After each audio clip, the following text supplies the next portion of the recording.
DUSOL semester 5 दिसंबर examination 2023 के ऐसे important questions with answer के साथ सिलेबस क्या होगा, एग्जाम में क्या आने वाला है, आज के इस वीडियो में सब कुछ आपको बताने वाला है। मैं मनीष वर्मा, आप सभी का स्वागत है हमारे चैनल पे। सबसे पहले हम डिस्कस करते हैं ये अभी जो सिलेबस चेंज हुआ है वो आपका सिलेबस चेंज नहीं हुआ है। DU के द्वारा सभी का सिलेबस चेंज किया गया जो फर्स्ट, सेकंड और थर्ड सेमेस्टर का अपना एग्जाम देने वाले हैं। तो आपका तो चेंज हुआ नहीं है। आपके पास जो सब्जेक्ट्स हैं इस टाइम पे, मैं दोनों की बात करूंगा, BA प्रोग्राम और BA पॉलिटिकल साइंस ऑनर्स, जितने भी स्टूडेंट्स हैं इन सबकी बात करने वाला हूँ। सबसे पहले हम बात करते हैं BA प्रोग्राम के स्टूडेंट्स के। तो आपका जो एडमिशन है ये स्टार्ट हो चुका है। आई होप आपने अपना एडमिशन कर लिया होगा। तो एडमिशन दैट मीन्स रजिस्ट्रेशन के टाइम ही आपने थर्ड ईयर के अंदर आपने सब्जेक्ट चूज किया होगा, और जो आपने सब्जेक्ट चूज किया है वो इसमें से कुछ सब्जेक्ट होंगे और एक सब्जेक्ट और रह गया, वो है पॉपुलर कल्चर, हिस्ट्री का सब्जेक्ट है। बाकी हिंदी वगैरह आपने कुछ लिया होगा। तो ये आपके मेन सब्जेक्ट्स होते हैं जो स्टूडेंट्स हर साल यही सब्जेक्ट्स लेते हैं BA प्रोग्राम के अंदर।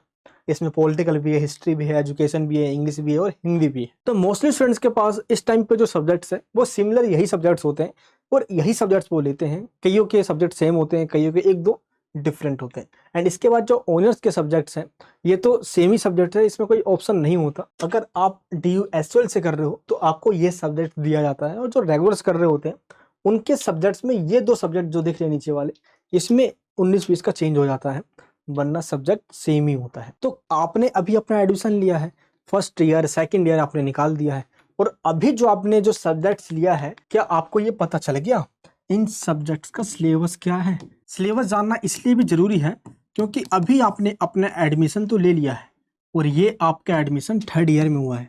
आपको ये नहीं भूलना कि अब आपके पास लास्ट चांस है अपने परसेंटेज को बढ़ाने के लिए।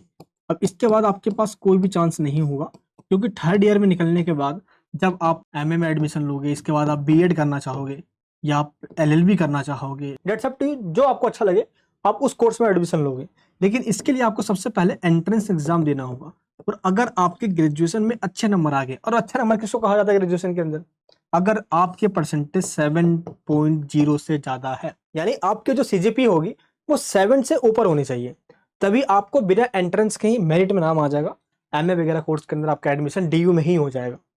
जब मैं अपने ग्रेजुएशन में था तो मैंने DU से ही कंप्लीट करी अपनी ग्रेजुएशन, और 8.2 CGP आई। उसके बाद मैंने DU से ही अपना MA कंप्लीट किया, और DU से करने के बाद अब मैं अपना डबल MA IGNOU से कंप्लीट कर रहा हूँ। तो आपके लिए बेनिफिट होगा अगर आप अभी थर्ड ईयर में थोड़ा सा फोकस कर लेते हो अपने सब्जेक्ट्स पे। एंड इसके बाद NEP इम्प्लीमेंट जो किया गया है 2020 में, इसको इम्प्लीमेंट किया गया था, और इसके अकॉर्डिंग जो नया सब्जेक्ट है ये इम्प्लीमेंट कर दिया गया है DU के अंदर भी, और नया सिलेबस पढ़ाया भी जा चुका है बच्चों को। जो फर्स्ट ईयर के स्टूडेंट है वो नया सब्जेक्ट ही पढ़कर आ रहे हैं, सिलेबस भी उनका नया है। और जो अभी 5th सेमेस्टर में अपना एग्जाम देने वाले हैं, आपको पुराना ही सब्जेक्ट पढ़ना है, जो पुराना आपको सिलेबस दिया गया है। और जो 6th सेमेस्टर में जब आप जाओगे इसके बाद, तो भी आपको वही सब्जेक्ट पढ़ना होगा जो ओल्ड सिलेबस चला आ रहा है। तो जैसे आप 6th सेमेस्टर से निकल जाओगे, पुराना सिलेबस कोई भी नहीं पढ़ेगा, यानी कि आप लास्ट स्टूडेंट हो जो ये ओल्ड सिलेबस पढ़ रहे हो। और मेरा विश्वास मानो कि ये जो आपके पास सिलेबस है ये बहुत अच्छा है, क्योंकि नए सिलेबस में नया कंटेंट आएगा, और इस टाइम पे नया कंटेंट, एक तो कम टाइम मिलता है आपको एग्जाम्स की प्रिपरेशन के लिए, कहाँ से प्रिपेयर कर लोगे भाई। इसलिए ये जरूरी है आपको इस सिलेबस को समझना। और ये चीज आपको नहीं भूलना है कि NEP आने के बाद एग्जामिनेशन के सिलेबस में चेंज तो नहीं किया गया आपके लिए, लेकिन पैटर्न में चेंज जरूर कर दिया गया है। पैटर्न का मतलब यहाँ पे क्या है कि पहले जो क्वेश्चन पूछा जाता था वो डायरेक्ट आपसे पूछा जाता था, लेकिन अब उन्हीं क्वेश्चन को डायरेक्ट ना पूछकर घुमा कर पूछा जाएगा। अब मान लो एक क्वेश्चन है कि कोल्ड वॉर क्या था, अब आपको कोल्ड वॉर को घुमाकर चाहे एक नहीं 3 तरीके से दे देंगे वो, लिखना आपको वही होगा, लेकिन घूमकर कितने तरीके से आने वाला है बस आपको ये पता करना होगा। और मैं आपको जब भी अपनी वीडियो से पढ़ाता हूँ तो एक पहला तरीका, फिर और में सेकंड तरीका, फिर उसके और में थर्ड तरीके, कितने तरीके से क्वेश्चन बन के आ सकते हैं वो सारे तरीके बता देता हूँ। तो आपको इन पे कोशिश करना है, पकड़ बनाना। 7 to 8 CGPA लाना बहुत आसान है, पहले के टाइम पे हुआ करता था, बहुत कॉम्प्लिकेटेड था ये, बट आपको ये समझना होगा। और एक दिक्कत और भी है इन SOL वालों की, ER। कई बार ऐसा होता है कि स्टूडेंट्स के हिस्ट्री में ER आ जाते हैं, बैग दे देते हैं, और मैं बिल्कुल नहीं चाहता कि आपके एग्जाम में आपकी ER आए। क्या करना होगा, सबसे पहले आपको बता देता हूँ। आपको सबसे पहले आपके पास जो सब्जेक्ट्स हैं, इनमें से आपने जो भी सब्जेक्ट्स लिया होगा, आपको उसका एक बार सिलेबस को चेक कर लेना है। सिलेबस चेक करने के लिए आपको SOL की वेबसाइट पर जाना है। चैप्टर फर्स्ट क्या है, चैप्टर सेकंड क्या है, यूनिट वाइज आपको एक बार देख लेना है।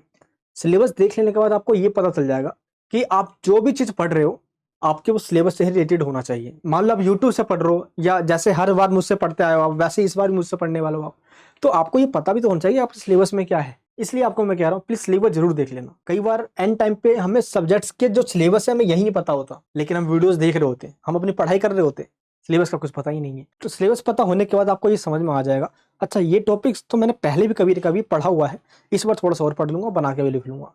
सिलेबस जरूर चेक कर लेना, वेबसाइट पे दी गई है।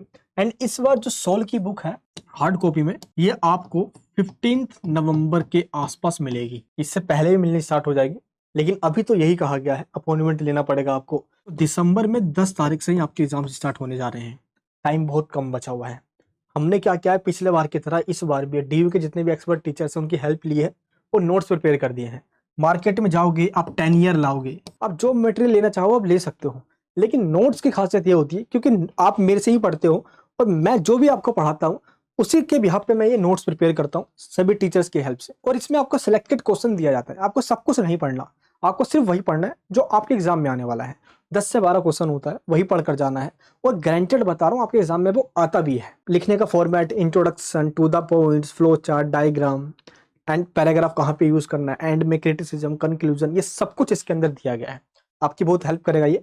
आप नोट्स को डाउनलोड कर लेना। नोट्स को डाउनलोड करने की लिंक इस वीडियो के नीचे डिस्क्रिप्शन बॉक्स में आपको दे दिया गया है। लेकिन अब आपको समझ में कैसे आएगा, आपके पास जितने भी सब्जेक्ट्स है इन सब के मैंने क्लासेस ऑलरेडी ले ली है। इस बार कुछ टॉपिक्स जो मैं ऐड करूंगा उसकी क्लासेस होने वाली है, लेकिन लगभग आपका 95% पोर्शन मैंने पहले ही खत्म करवा दिया है। तो अब आपका क्या काम है, इन 95% पोर्शन को खत्म कर देना, और आपके पास सिर्फ 1 वीक रहेगा इनको खत्म करने के लिए। मैं ऐसा इसलिए कह रहा हूं क्योंकि एंड टाइम पे आपको रिवीजन करने का टाइम नहीं मिलता। क्यों ना आप ये काम अभी से कर लो। आपको ये ध्यान रखना है कि थर्ड ईयर आपका दोबारा नहीं आने वाला। लास्ट ईयर बचा हुआ है आपका, 2 साल आपने जैसे तैसे करके निकाल दिए हैं, अब 1 साल बचा हुआ है, थोड़ा मेहनत कर लो यार। 5th सेमेस्टर फिर 6th सेमेस्टर खत्म, मामला सपाट हो जाएगा यहाँ पे। फिर आप जाओ हायर एजुकेशन के अंदर, वहां और मजा आएगा, क्योंकि आपके पास इस टाइम जो सर्टिफिकेट मिलेगा उसमें आपके कुछ परसेंटेज होंगे, ताकि आगे आपको दिक्कत ना आए। अब 55% से भी कम आ गए तो वो भी दिक्कत है, आप एंट्रेंस तक नहीं दे सकते। कई बार एलिजिबिलिटी के लिए 55% से ऊपर चाहिए होता है, किसमें 50% चाहिए होता है। तो इन चीज का आपको ध्यान रखना है। तो मैंने जो 95% आपका सिलेबस कवर करवाया हुआ है उसकी मैंने एक एक करके सीक्वेंस में लिंक भी आपको दे दिया है, आपको ढूंढना ही ना पड़े। इस तरफ है पीडीएफ प्रोग्राम के जितने भी सब्जेक्ट्स हैं उनकी प्लेलिस्ट की लिंक है यहाँ पे। आप जैसे ही इस लिंक पे क्लिक करते हो आपके सामने वीडियोस मिल जाएगी, एक एक करके उनको आपको देख लेना है। और इस तरफ है बीए पॉलिटिकल साइंस ऑनर्स के सब्जेक्ट्स की वीडियोस। इन दोनों कोर्सेज के लिंक इस वीडियो के नीचे डिस्क्रिप्शन बॉक्स के अंदर है, आप एक बार उनको देख लीजिए। और वीडियो को देखने से काम नहीं चलता, एक बार आपको पढ़ना भी होगा, क्योंकि एग्जाम में आपको लिखना होता है। अल्टीमेटली अगर आपको सब कुछ समझ में आ गया तो लिखने का फॉर्मेट क्या हुआ, स्ट्रक्चर क्या है, इसलिए आपको बस एक बार नोट्स को रीड कर लेना है। 5th सेमेस्टर आपका यूं निकल जाएगा, आपको कोई भी दिक्कत नहीं आएगी। अगर आप चाहते हो कि राइटर्स वगैरह की बुक लेना तो मार्केट से जाके वो भी ले सकते हो। बाकी जो आपके लिए सबसे आसान तरीका है मैंने आपको वो बता दिया है। तो अब आपको टाइम वेस्ट बिल्कुल नहीं करना, जो टाइम बचा हुआ है इसको इन्वेस्ट करना है अपनी स्टडी पे, ताकि आगे आपको ये काम दे। तो जैसे ही आप इन वीडियोस को देख लेते हो, नोट्स को डाउनलोड करके एक बार रीड कर लेते हो, तो मेरी नई वीडियोस भी आने वाली है इस बार के लिए।